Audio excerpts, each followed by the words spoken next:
Cette compression, c'est une situation d'inconfort. Et cette situation d'inconfort, c'est elle qui va dire on va déclencher un processus pour élargir donc l'espace momentaire. Allez, je vais donner l'exemple où cette table, c'est comme la racine, le mur de la salle, c'est la lamina dura. Oui ou non? Oui. La lamina dura, elle a une épaisseur. Donc la face du mur qui regarde la salle, c'est la face desmodontale. L'autre face du mur, c'est quoi? L'endossé. C'est endossé. C'est de l'endosse. Je vais déplacer cette table vers ce côté-là. Donc cet espace desmodontal, il sera réduit, oui ou non? Et l'autre sera élargi. Les cellules qui sont là, les personnes donc de ce côté-là, ils seront à un certain moment, si j'applique une force faible, donc l'espace il sera réduit, mais ils seront un petit peu en pression. Chacun il va pousser l'autre, il est en situation d'inconfort. Mais l'espace il est réduit, mais il y a un petit passage aux autres personnes qui peuvent plus ou moins passer. Oui ou non? Donc, du côté où j'ai un espace réduit, tout ce qui existe là, il va dire est-ce qu'on peut agrandir un petit peu quelque chose derrière? Oui. À ce moment-là, donc les cellules, les préostéoclastes qui sont au niveau donc, de l'os spongieux peuvent pénétrer à travers donc, la partie criblée. Ils vont venir de ce côté-là. Oui ou non? Ils peuvent passer. Hein? Ils vont s'accrocher à ce mur. Et le fait qu'ils vont s'accrocher à ce mur, donc on va déclencher ce qu'on appelle une résorption directe. Donc on va résorber directement de cette paroi du côté du desmodonte, là où l'espace est en réduit. Oui, non? Ils vont s'accrocher, ils vont déterminer là où il y a des poutres qu'il ne faut pas bouger, donc il y a un volume minimum. Ils vont se transformer en ostéoclastes, ils vont commencer à détruire. Oui ou non? Ils ont passé à travers le desmodonte, ils sont collés contre la face desmodontale et ils vont commencer à détruire directement. Donc là, on appelle ça la résorption osseuse directe. Parce qu'on a une réduction de l'espace desmodontal, mais on a laissé un petit passage pour le cellule ostéoclasique, bien plus ostéoclaste, à se mettre contre cette face et il commence à détruire. Oui ou non? Donc là, ce qui se passe normalement. Et ça, ce qu'on cherche, ce qui va se passer tout au long de nos déplacements provoqués. Il faut qu'on déclenche beaucoup plus une résorption de nature directe. Donc là, si j'ai une pression, un côté donc pression, côté donc tension, au niveau donc microscopique bien desmodontal, j'ai donc là la racine, l'espace desmodontal, les vaisseaux qui sont en vasoconstriction pour limiter donc l'échange liquidien. Là, je suis en pression, on rage de l'eau. Donc ça devient une surpression. Donc il faut que les vaisseaux ils vont faire une vasoconstriction. Il y a une migration donc, de préostéoclastes qui vont s'attacher directement à la paroi, à la lamina dura, à l'os cortical ou à l'os spongieux. Donc ils vont s'attacher directement sur la face desmodontale, ils vont commencer à résorber. Ok? Donc ça le principe de résorption directe. Supposons que la force qu'on a appliquée, elle est trop importante. Le fait qu'elle est trop importante, on a poussé toute cette table et on va la plaquer contre le mur.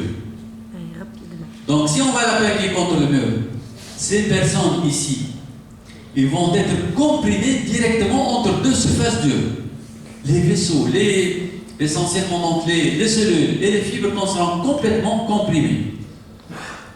Et ces personnes, ces cellules qui sont là, elles sont en compression. Oui ou non? Les tuyaux de vaisseaux donc, vasculaires qui sont ici, ils seront complètement comprimés. Les vaisseaux, ils seront oblitérés. Oui ou non? Le fait que les vaisseaux sont oblitérés, ils sont ici, ils vont appeler au secours, mais il n'y a aucune personne qui peut passer. Il n'y a pas de passage donc, de cellules. Et les vaisseaux, ils sont oblitérés. Il n'y a pas apport nutritif. Ils vont souffrir jusqu'à la mort. Donc il y aura ce qu'on appelle une dégénérescence cellulaire, c'est la mort cellulaire, mais c'est une dégénérescence dans un milieu qui est septique ou aseptique? Aseptique. Donc la dégénérescence dans un milieu aseptique, ça va donner ce qu'on appelle l'aspect d'une zone vitrifiée. C'est comme blanche, elle est absence de cellules, on appelle ça la zone hyaline. Cette zone hyaline, en quelque sorte, ce n'est que la conséquence de la force trop importante qui a plaqué la racine contre le mur, et les cellules présostéoblastiques ne peuvent pas passer à travers cet espace qui est réduit, donc ils ne peuvent pas faire une destruction directe du mur, donc ils ne peuvent pas élargir cet espace, mais la situation elle est catastrophique ici. Il faut faire quelque chose. C'est comme les pompiers. Lorsqu'on a un feu dans une maison et les pompiers ne peuvent pas rentrer à la maison, qu'est-ce qu'ils vont faire? Ils vont détruire de l'extérieur. Donc là, les cellules qui sont de l'extérieur du côté de l'endoste, de notre mur, ils vont détruire jusqu'à avoir un effondrement de l'os. Et cet effondrement de l'os, c'est lui qui va générer la résorption indirecte. Donc la résorption indirecte, c'est quoi? C'est une activité de résorption qui ne sera pas couplée à une apposition. Parce que je détruis, mais je n'ai pas la possibilité de ce côté-là de construire. Donc je suis en train de faire quoi? De réduire, sans compenser par apposition. C'est ça qui va donner l'effondrement, bien la résorption de murs alvéolaires, et c'est ça qui va donner. Regardez, donc si on va comprimer la racine contre l'os, donc ici, il n'y a pas de vascularisation, bien la vascularisation elle est complètement, ça y est, le tuyau qui arrive de nutriments, donc ils seront complètement oblitérés. Il n'y a pas passage de cellules qui vont faire la résorption directe, donc qu'est-ce qui se passe? La pression donc, qui est importante ici, à un certain moment au niveau de l'espace du côté de l'endoste, il y a multiplication de présostéoclastes en ostéoclastes. Ils vont commencer à résorber donc, le mur de l'extérieur vers l'intérieur. Donc détruire, mais sans de l'autre côté que je fais formation. En finalité, qu'est-ce qui se passe? La dent, elle ne bouge pas, et tout d'un coup, hop, elle tombe. Parce que le mur est effondré, et c'est ça qui va expliquer dans la création des récessions parodontales, récessions donc gingivales, suite aux déplacements qui sont dus à des déplacements importants. Donc cet effondrement de mur, ce n'est que la conséquence de quoi? De l'application d'une force très importante qui a oblitéré complètement l'espace desmodontal, qui a donné donc la création de zones hyalines et une résorption indirecte. Donc ça, c'est à éviter. On essaie lors de déplacement d'éviter d'appliquer des forces lourdes. Tel que. Quoi? Tel que. On va détailler le mécanique. La phase hyaline, enfin, la première phase d'hyalinisation, elle est inévitable lors d'une première activation. Oui, elle est inévitable, mais il ne faut pas que cette phase hyaline, elle occupe donc la majorité de l'espace desmodontal. C'est vrai, quoi qu'on soit, lorsqu'on met une force quelque part, il y aura des petites zones hyalines. Parce que l'épaisseur de la lamine du desmodonte, elle n'est pas uniforme dans tous les points. Elle est en moyenne, je dis, donc 0,3, 0,5, mais par endroit, parce qu'il y a une racine qui présente une petite déformation, je peux avoir un espace desmodontal à peu près de 0,2, 0,1. Donc là, bien sûr, avec un 0,1, c'est possible que j'ai une compression.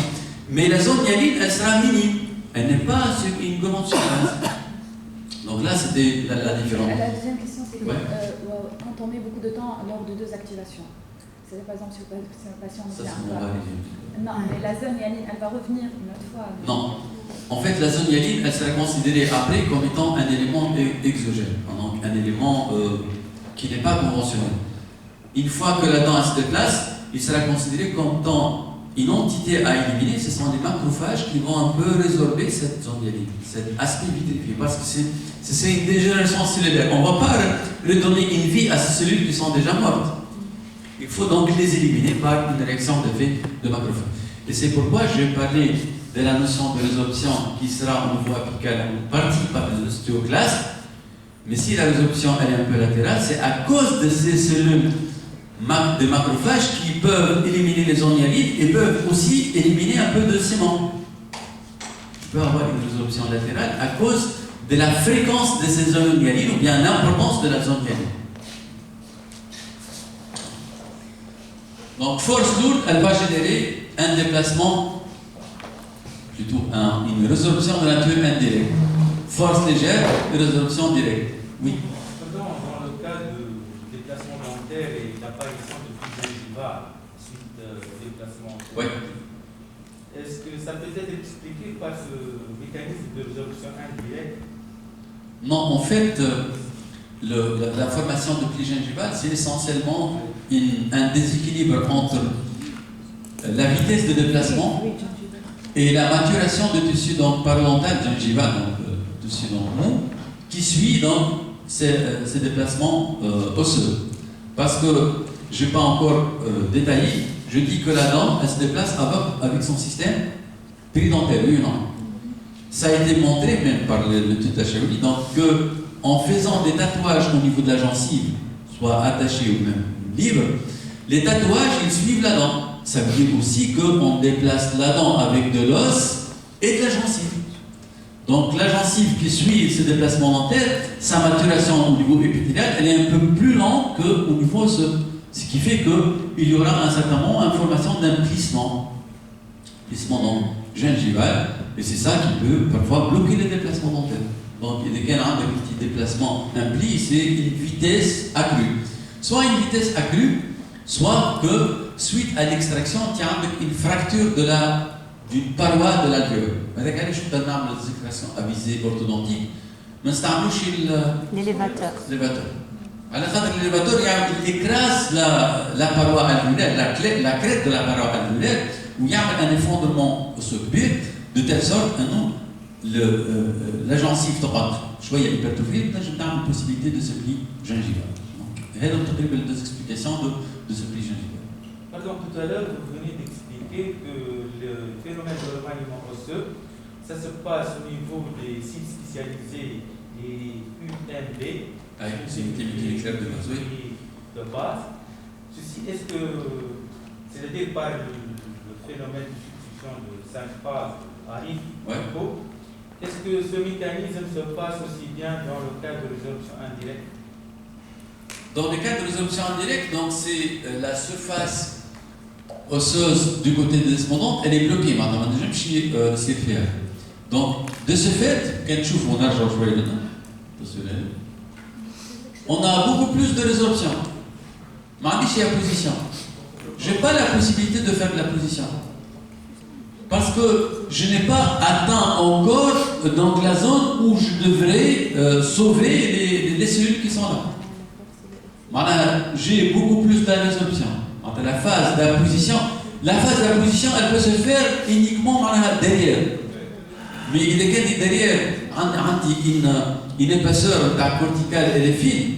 Déjà, c'est presque totalement donc résolue en sa totalité.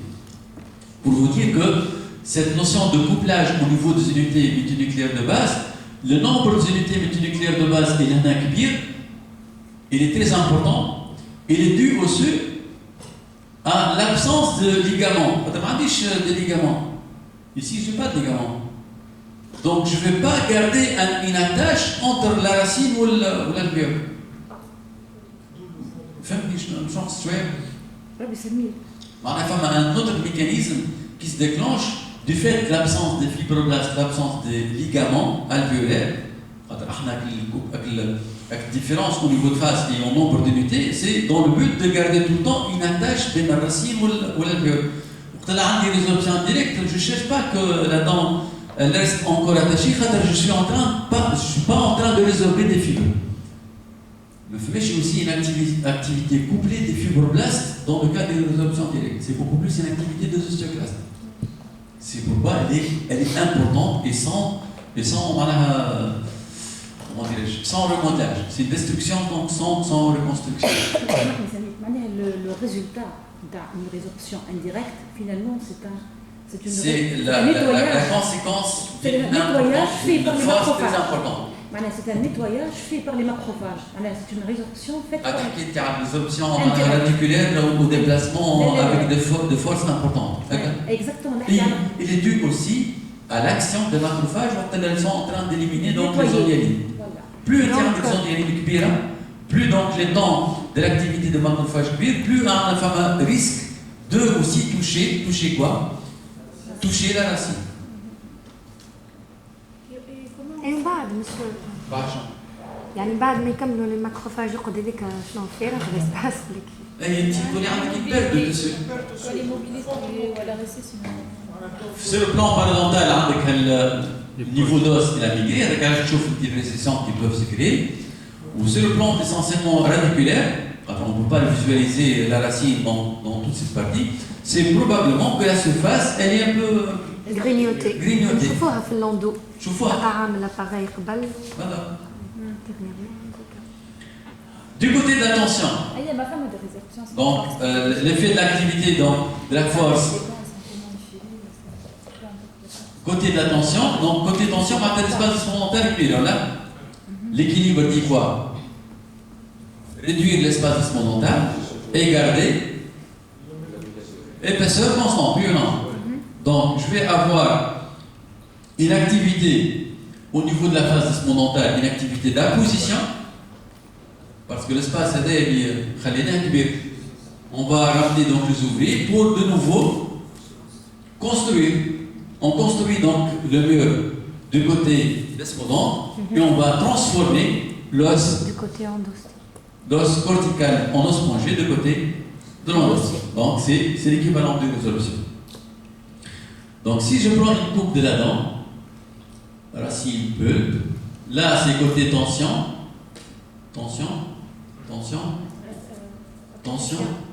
radical pression. Côté pression. Pression, ouais. Côté tension, côté de la pression, donc si la force elle est faible, c'est ce qu'on cherche. Activité donc de résorption, donc cellules multinucléiques donc sont en train de résorber directement de l'os. Ici donc c'est